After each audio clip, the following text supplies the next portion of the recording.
Russia and the USA. How things never change. Tensions between Russia and the USA that arose during the second decade of the 21st century are just the latest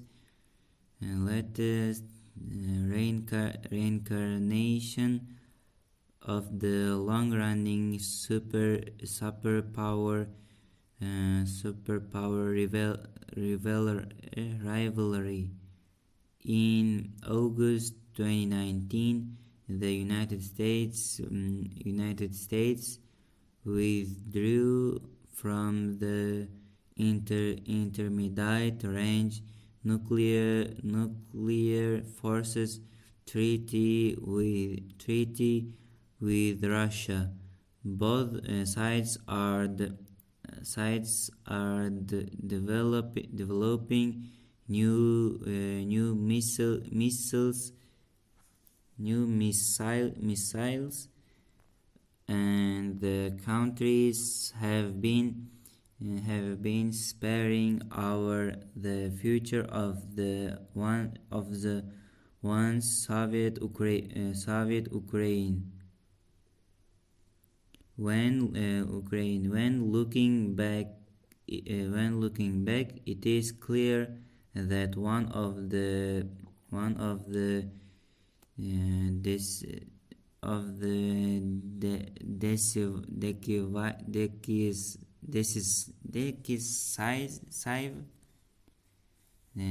decisive moments in their decades-long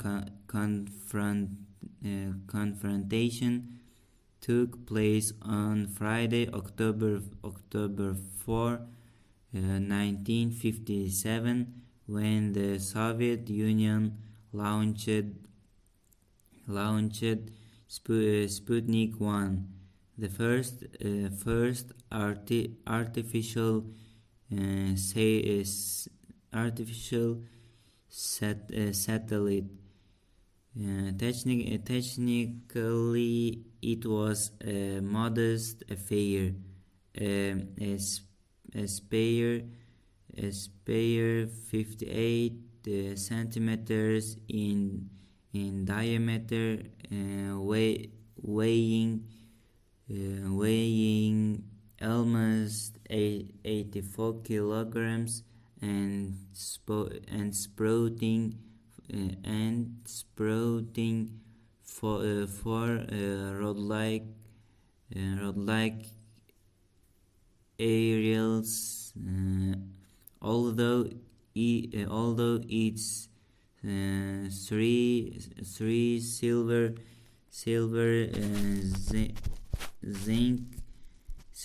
zinc batteries made up some 60% of the total mass, they rated only 1 watt, good enough to broadcast rapid shrill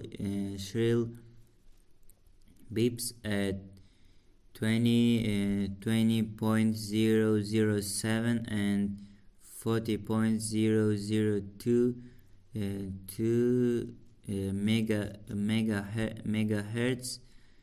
megahertz for 3 weeks. The satellite circled the planet 1,440 times before plunging to a fiery death on January 4, 1958. Sputnik should have come as no surprise. Both the Soviets and the United States United States had revealed their intent to put satellites in orbit during the international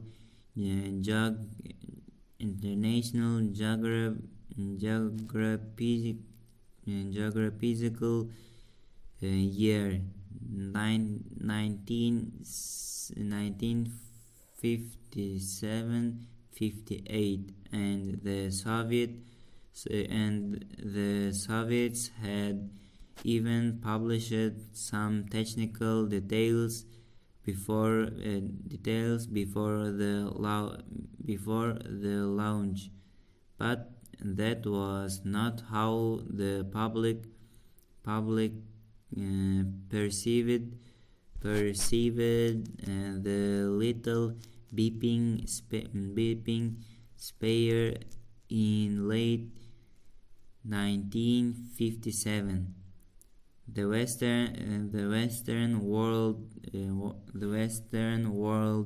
reacted with awe. Reacted with awe. The United States with embarrassment, and the embarrassment only deepened in December when the Vanguard TV-3 rocket, its launched hastily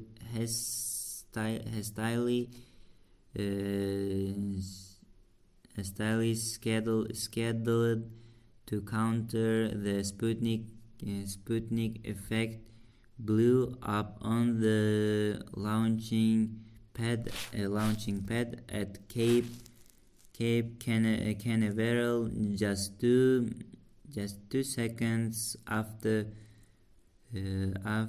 liftoff. Members of the Soviet delegation to the United Nations asked their U.S. counterparts whether they would like to receive technical assistance under the Soviet program for undeveloped countries. This public humbling led to calls for accelerating the country's space program, for erasing the perceived technical lag, and for boosting education in mathematics and science. The shock that the U.S. school system received was perhaps the greatest in its history. All this had great personal significance for me. In October 1957, I was a teenager in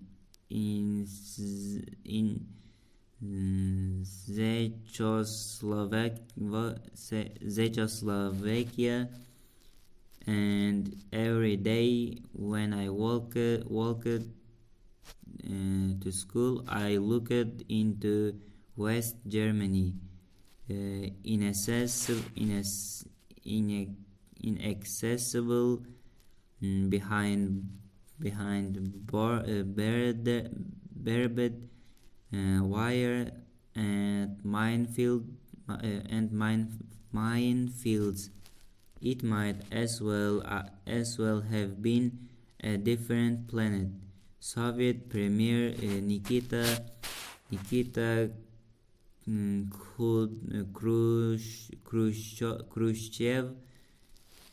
Khrushchev had recently told the West, we will bury you, and now his boasts about the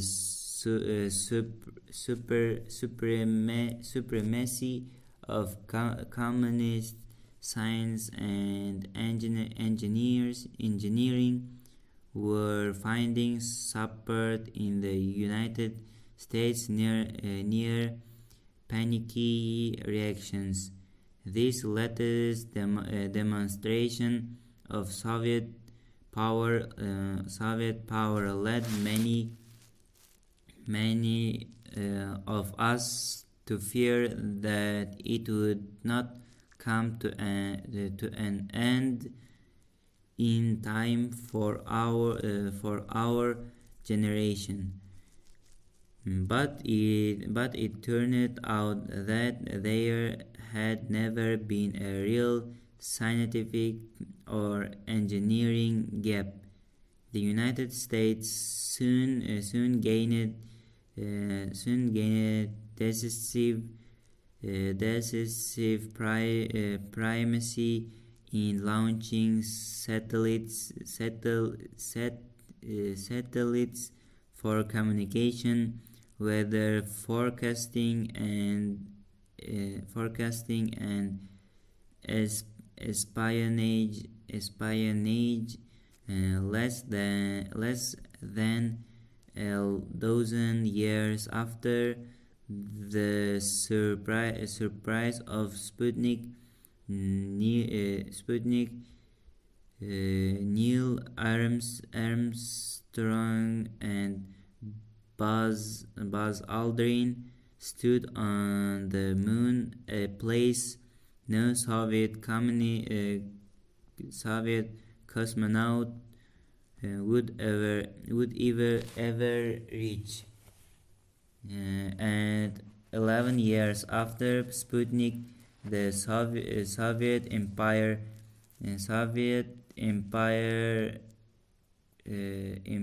did weaken, if only temporarily, during the Prague Spring, when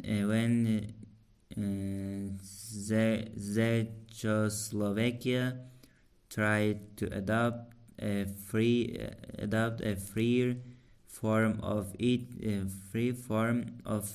its still communist rule.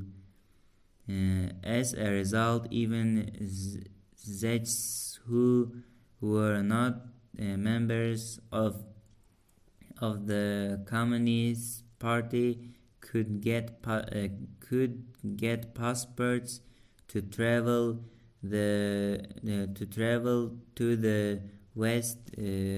So in August 1969, my wife and I landed in New York. Just weeks before the borders were closed for another 2 decades. In 1975, shortly after we moved from the United States to Canada, and the first major exhibition at the nearly completed Winnipeg Convention Center showcased the Soviet space program. A full-scale Sputnik model was hung by wires above the main lobby. As I rode the escalator and looked up at that shiny sphere, I was transported back to October 4, 1957, when for me the when for me the beeping satellite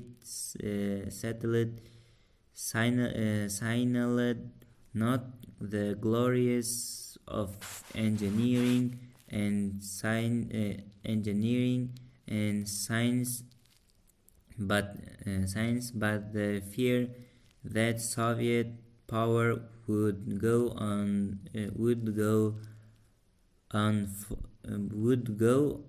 for the rest of my life. My life when made it out, but as the French say, ça change, c'est qu'est la même chose.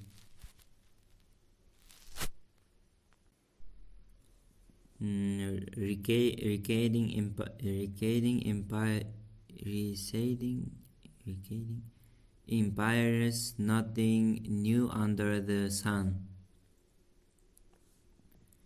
Keeping an empire, be it real on with an emperor or an empress, or a de facto one defined by economic and military might and sustained by the projection of power and by shifting aliens has never been easy. Comparing the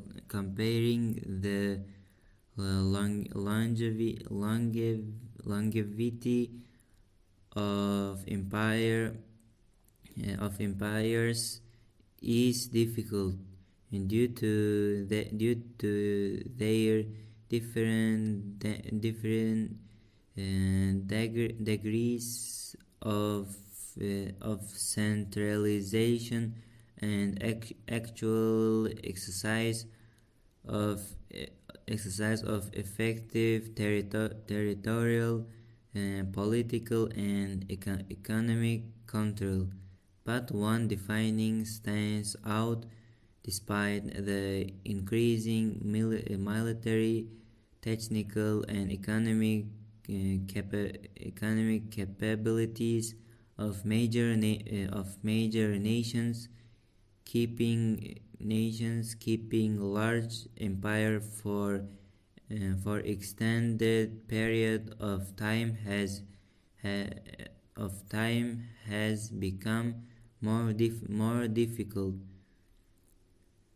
When in 2011, Samuel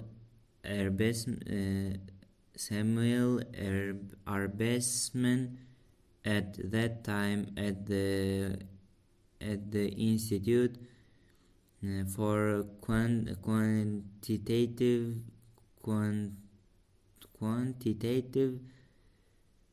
social science at Harvard University, and analyzed the lifespans of 41 ancient empires that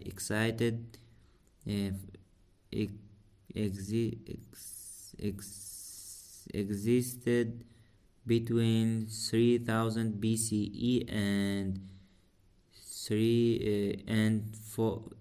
600 CE. He found that their mean duration was 220 years, but that the distribution of imperial lifespan was highly skewed with those empires enduring at least 200 years being 200 years being roughly 6 times as common as those surviving for eight centuries. Moreover, the three most durable empires, Mesopotamian Elam, lasting 10 centuries, and Egypt's old and new kingdoms, each surviving for five centuries, reached their maturity before 1000 BCE.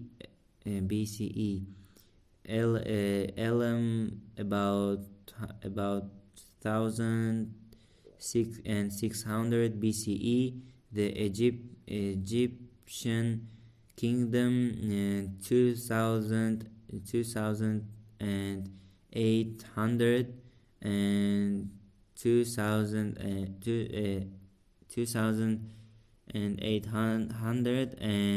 1500 BCE.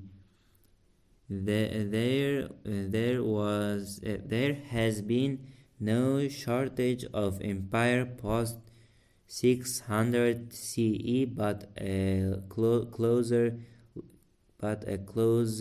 look reveals no gains in longevity. Of course, China continued to have some form of imperial rule until 1911, but that included a dozen different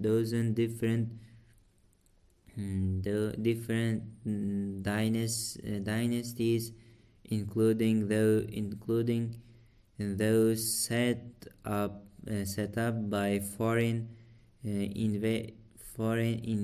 invaders. The short-lived Mongolian Yuan 1279 1368, and the Manchu King 1644 1911, that exercised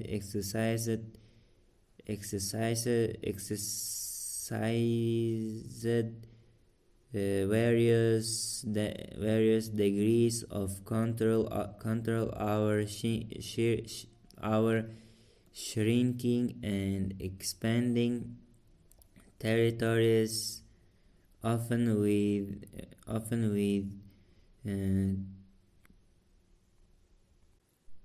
tenuous claims on the northern and western regions beyond the Hancour. The timing of the Spanish and British empires is highly arguable, taking 1492 as the beginning of the Spanish Empire, and 1810 as its de facto, and means just over 3 centuries of rule from Madrid, or after 1584 from El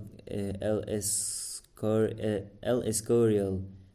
And should we time the British Empire since 1497, John Cabot's voyage to North America, or 1604, the Treaty of London, concluding the Anglo-Spanish War, and its end, leaving aside the remaining micro possessions of our seas territories, ranging from Anguilla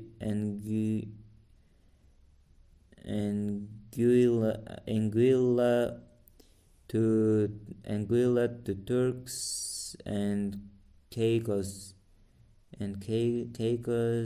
as being in 1947 the loss of India, or 1960, when Nigeria, Africa's most populous nation, became independent. The later dates would give us 356 years, and there was no empire able to last throughout the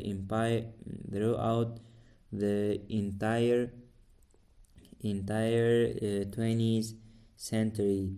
The last Chinese dynasty, Qin dynasty, Qin, ended in 1911 after 267 years of rule, and the new communist empire was set up only in 1949. The Soviet Empire, the successor of the Romanovs, eventually regained control of most of the territory formerly ruled by the Tsars, Finland and parts of Poland being the major exceptions. And after the Second World War, it extended its control over the countries of Eastern and Central Europe, as the Iron Curtain descended from the Baltic to the Black Sea. During the Cold War years, the empire looked mighty to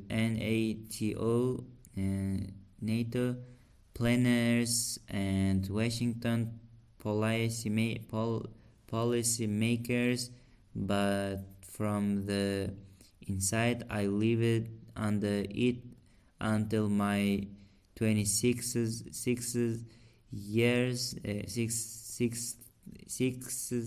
year. It looked less formidable.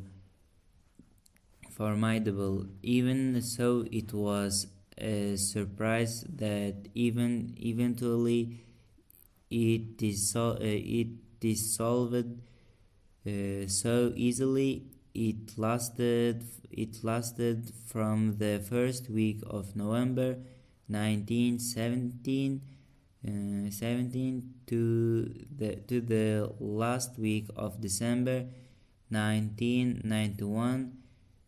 74 years and a month. An average European male lifetime. Japanese and German aggressions were fortunately even more short-lived. Japanese troops began occupying Manchuria in September 1931.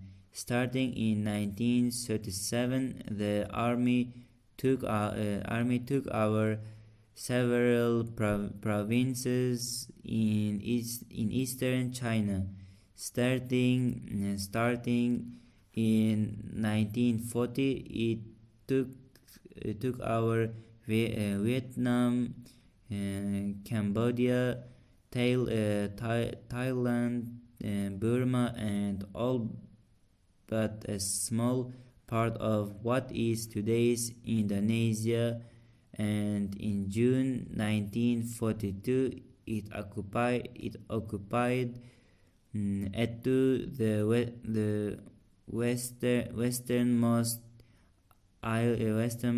island of Alaska's Aleutian chain, and Kiska Island, about 300 kilometers to the west. These two westernmost outposts were lost just 13 months later, and the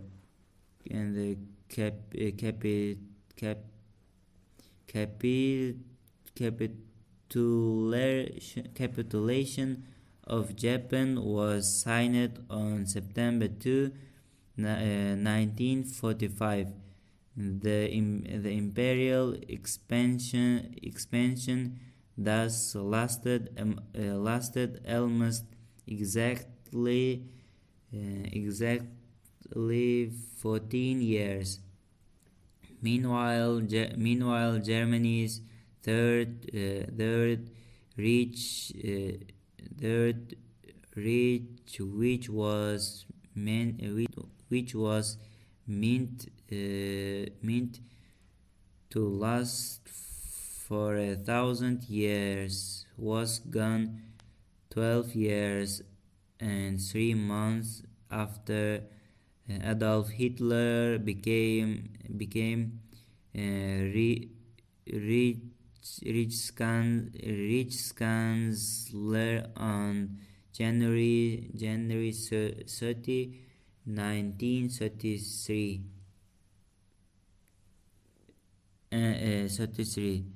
And the American Empire, even if we were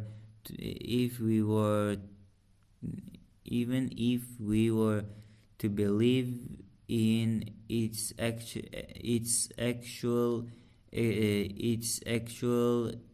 existence and time its beginning in 1898, the Spanish-American War, and the takeover of the Philippines, Puerto Rico, and Guam. Should we believe that it is still going strong? The Second World War was the last major conflict with a decisive U.S. victory. The rest, the Korean War, Vietnam War, Afghanistan War, Iraq War, were hard to classify, mixtures of costly defeats and and mutual exhaustion. Even the brief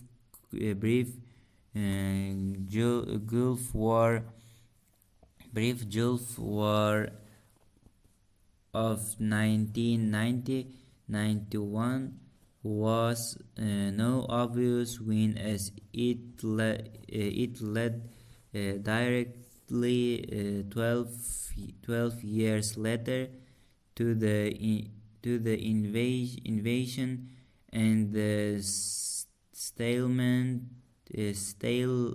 of bloody years 2003-2011 in Iraq, and the country's share of the global economic product has been declining steadily since its natural peak in 1945, when all other major economies were either destroyed or exhausted by war, and too many countries in the supposed American imperial orbit have shown little inclination to consent and follow. Clearly not an empire whose duration could be timed, and who should pay the closest attention to these lessons of imperial demise. Obviously, the Chinese Communist Party that is trying to suppress Tibet and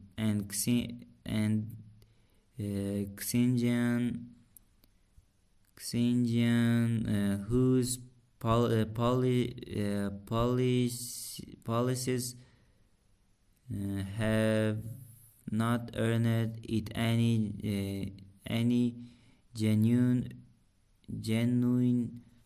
friends along the country's long borders, and have led to overreaching into the South China Sea, and whose decision to invest heavily Silk Road style in poorer Asian and African countries is to buy long-term political influence. The parties celebrated 70 years of the latest reincarnation of imperial rule in October 2019. Given the history of modern imperial longevity, what are the odds that it will be around 70 years from now? Machines, designs, devices, inventions that made our modern world. How the 1880s created our modern world. According to the worshippers of the e-world, the late 20s, late 20th century and century and the two opening decades of the 21st century brought us an unprecedented number of profound inventions, but that is a categorical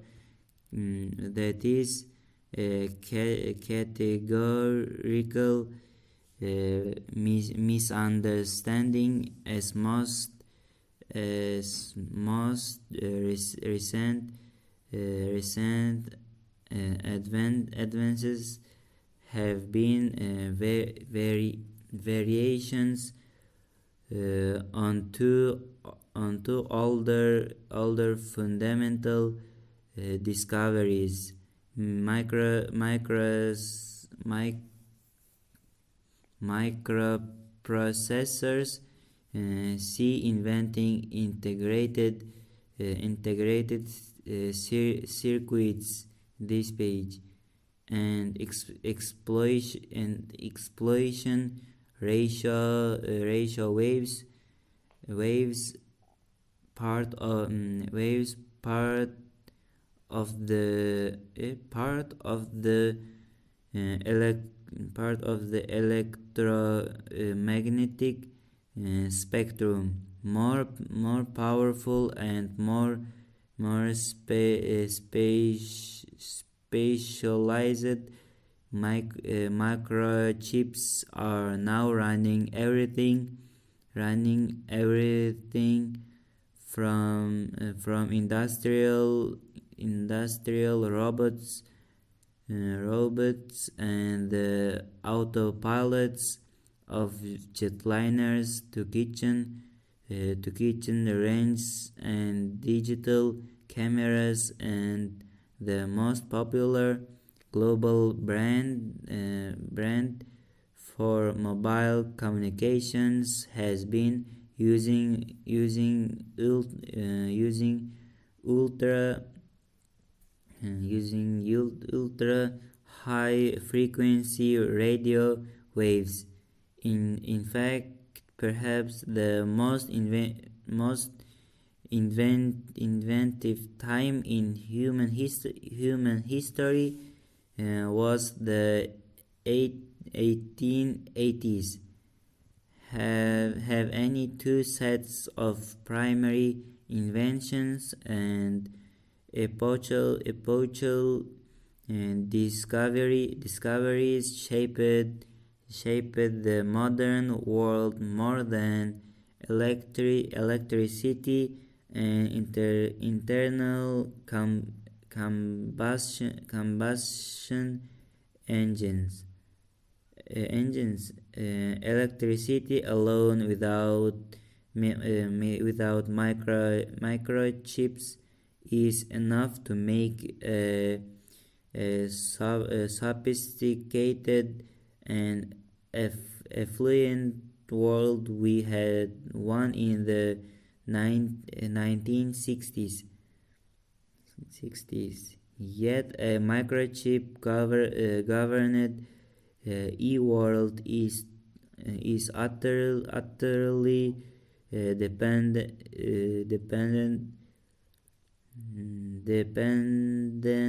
on an electricity supply whose fundamental design remains beholden to thermal and hydropower generation systems, both of which reached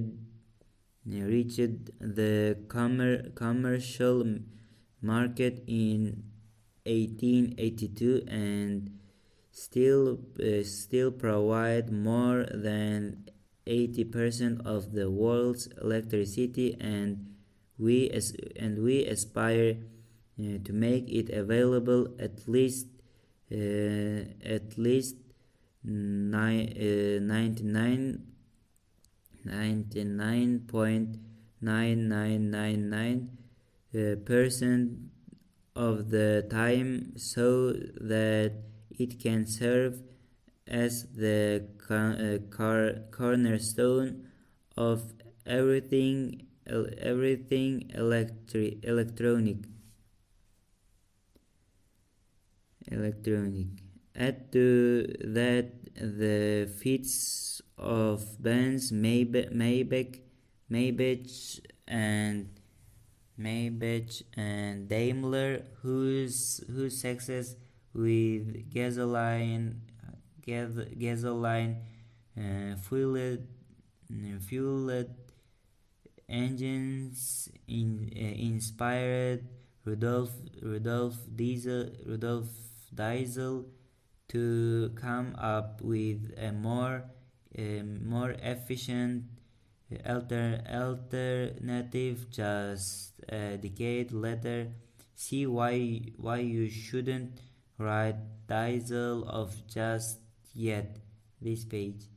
But the end of the 19th century, we also had conceptual designs of the most efficient of all internal combustions engines, the gas turbine, and it was in the 1880s when Heinrich Hertz's experiments proved the existence of electromagnetic waves produced by oscillation of electric and magnetic fields, whose wavelengths increase from very short cosmic rays to X rays, ultraviolet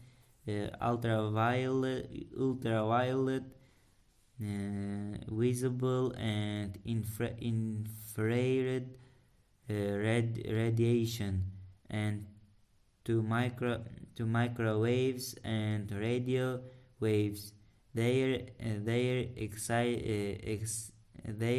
existence had been predicted by James Clerk Maxwell decades earlier, but Hertz made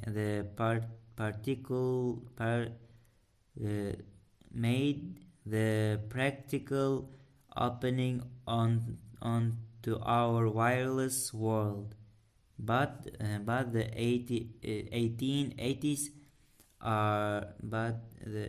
1880s are also embedded in our lives in many smaller ways.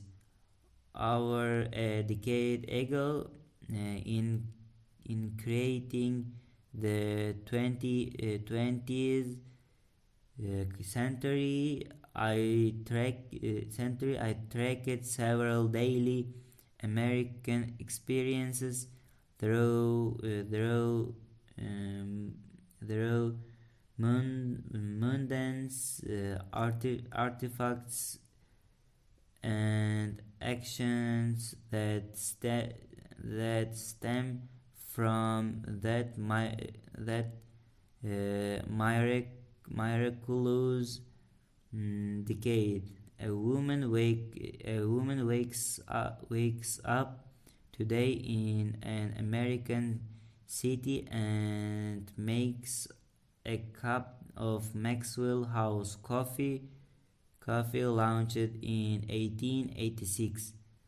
She considers eating her favorite Aunt Jemima Jemima pancakes sold since 1889, but but goes for packaged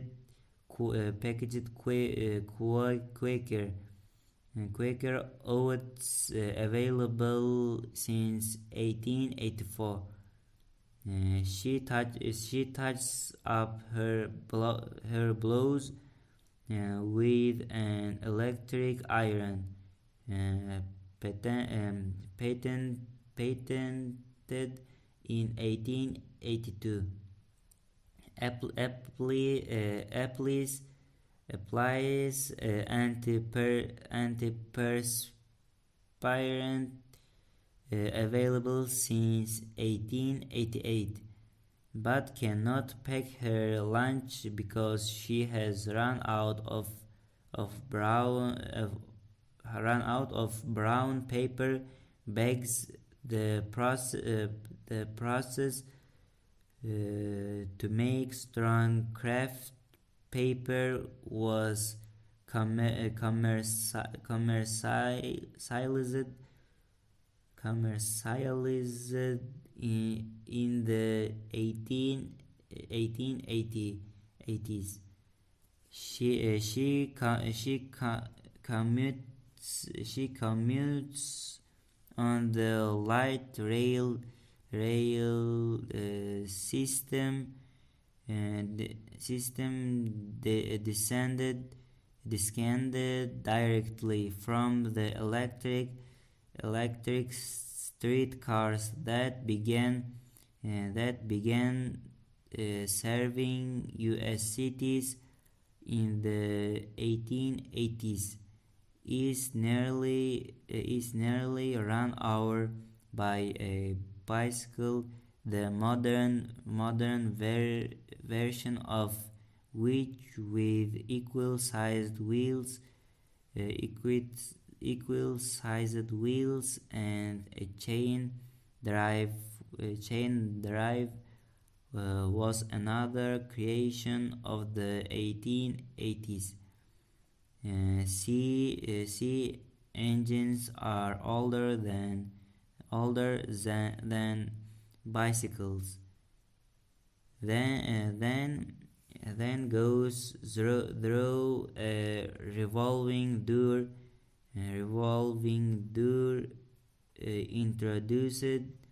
Introduced in a Philadelphia building in 1888. 88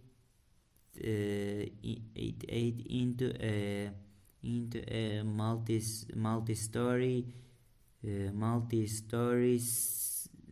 steel skeleton skyscraper. The first one was finished in Chicago in 1885. She stops at a newsstand on the first floor. Buys a copy of the Wall Street Journal, published since 1889, from a man who rings it up on his cash register. Patented in 1883. Then she goes up to the 10th floor in an elevator. The first electric one was installed in a New York City building in 1889. Stops at a vending machine, introduced in its modern from in 1883, and buys a can of Coca-Cola formulated in 1886. Before she starts her work, she jots down some reminders with her ballpoint pen, patented in 1888. And the 1880s were miraculous. They gave us such disparate contribution as antiperspirants, inexpensive lights, reliable elevators, and the theory of electromagnetism. Although most people lost in their ephemeral tweets and in Facebook gossip are not even remotely aware of the true scope of this quotidian depth. How electric motors power modern civilization. Electrical devices advanced by leaps and bounds in the 1880s, the decade of the first power plants. Durable light bulbs and transformers, but for most of the time, advances in electric motors lagged behind. Rudimentary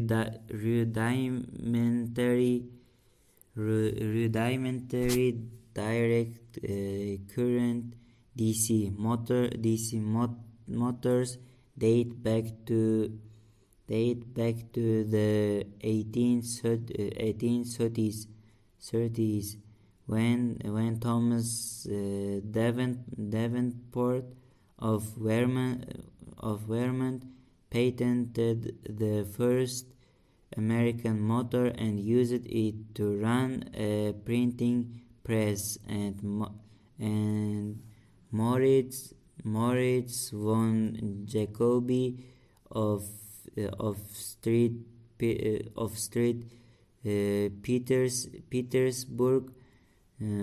Petersburg used his motors to power a small paddle wheelboat on the Neva River. But those battery powered devices couldn't compete with steam power.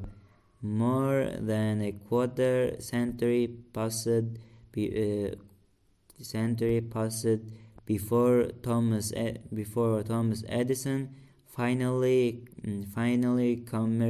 commercialized a stencil making electric pen to duplicate office documents. It too was powered by a DC motor. As commercial electricity generation began to spread after 1882, electric motors became common, and by 1887 US manufacturers were selling about 10,000 units a year, some of them operating the first electric elevators. All of them, however, ran on DC. It fell to Edison's former employee, the Serbian-born Nikola Tesla, to set up a company of his own to develop a motor that could run on alternating current AC. The goals were economy, durability, ease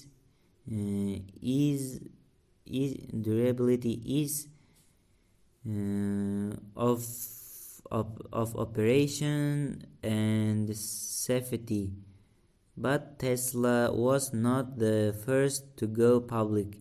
In March 1888, the Italian engineer Galileo Ferraris gave a lecture on AC motors to the Royal Academy of Science in Turin, and published his findings a month later. This was a month before Tesla's corresponding lecture at the American Institute of Electrical Engineers. However, it was Tesla, helped with generous financing from U.S. investors, who designed not only the AC induction motors but also the requisite AC transformers and distribution system. The two basic patents, AC transformers and distribution, the two basic patents for his Palace motor were granted in 1888. He filed some 3,000 more by 1891. In a polyphase motor, each electromagnetic pole in the stator, the stationary housing, has multiple windings, each of which carries alternating currents of equal frequency and amplitude, but differing in phase from each other in a three-phase motor by a third of a period. George Westinghouse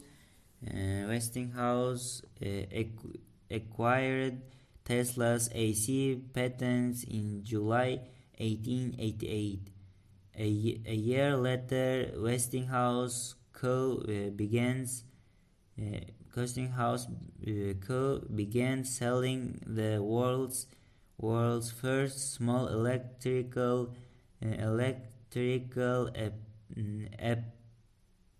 appliance, a fan powered by 125 watt AC motors.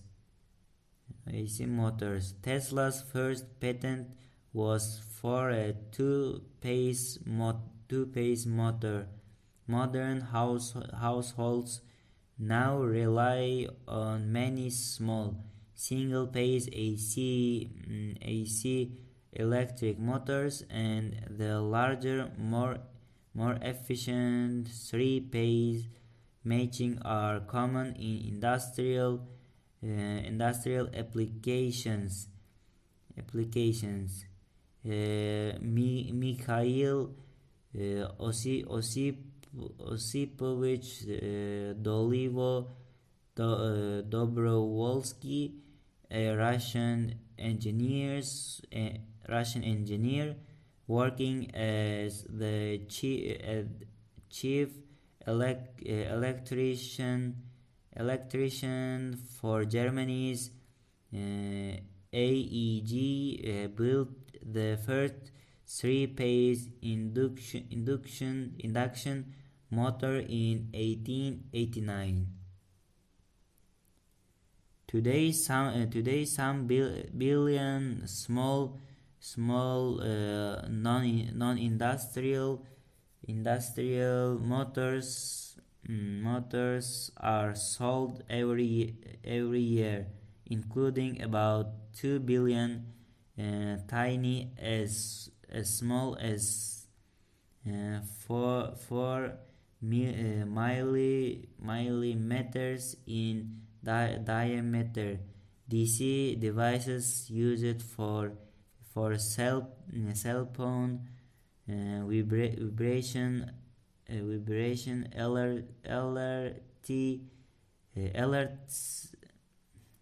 vibration alerts whose power requirements come to only a small fraction of a watt.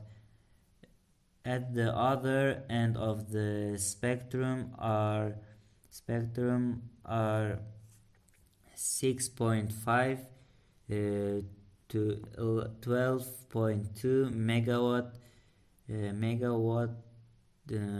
motors powering French rapid trains, TGV, while the largest stationary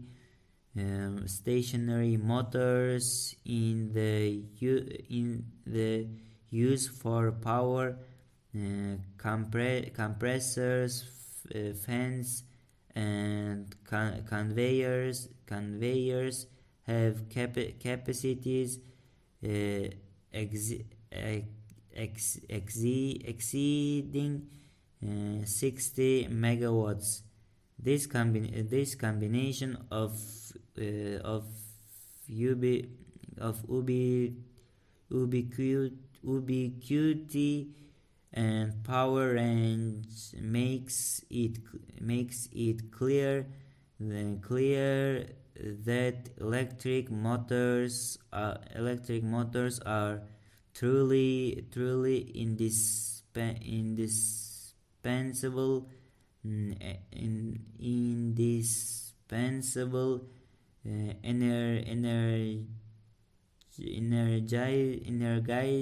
energizers of modern civilization.